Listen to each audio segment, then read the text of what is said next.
going to be handy this weekend. A live look right now at the roads. In the past hour, GDOT announcing it has finished pre-treating Georgia 400 as well as I-285.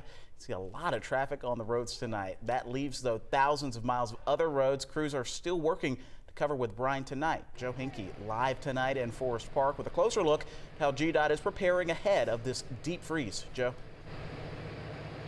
Well, Joe, all day and now into the evening hours, trucks like this one have been pulling up here at this GDOT warehouse. They hook these two hoses up to each one of the trucks. This will pump 5,200 gallons of brine into the two tanks combined here on top of this truck, and then this truck will go out onto the roads. GDOT crews right now are working to treat 21,000 lane miles from Macon all the way up to the Georgia border. They will not do express lanes, though, because those are currently closed.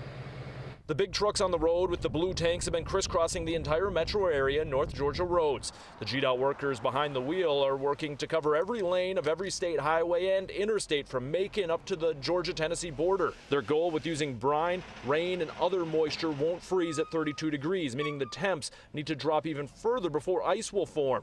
There's also a reason GDOT doesn't use straight salt. The brine sort of seeps into the pavement, so you get a more thorough application. If we just threw granules of salt down, that it may be there. So getting this sort of liquid salt mixture down coats the entire roadway. To get the job done, GDOT called in its complete staff of nearly 2,000 employees. South Georgia GDOT crews have traveled north to help in the metro and Georgia mountains. Once they finish pre-treating the roads, they will continue spraying down more brine until the winter weather is over. And it takes about 15 minutes for the truck to fill up, and after 15 minutes, then they'll pull those hoses off, and this truck will be back out on the roads. As far as being out on the roads, GDOT does not want people out there driving tomorrow morning. They say overnight rain and then freezing temperatures before sunrise could create ice out there, and they do not want you out there driving on that. They'll have GDOT crews out there, though, at that time in the morning, checking on conditions, and then they'll let people know when it's safe to be back out there. We'll send it back to you in studio. Might be a good idea to get out on the roads now if you have to travel for Christmas. Today was actually expected to be one of the busier travel days for those hitting the roads. We spoke with the Georgia Department of Transportation, who says things should not get too bad.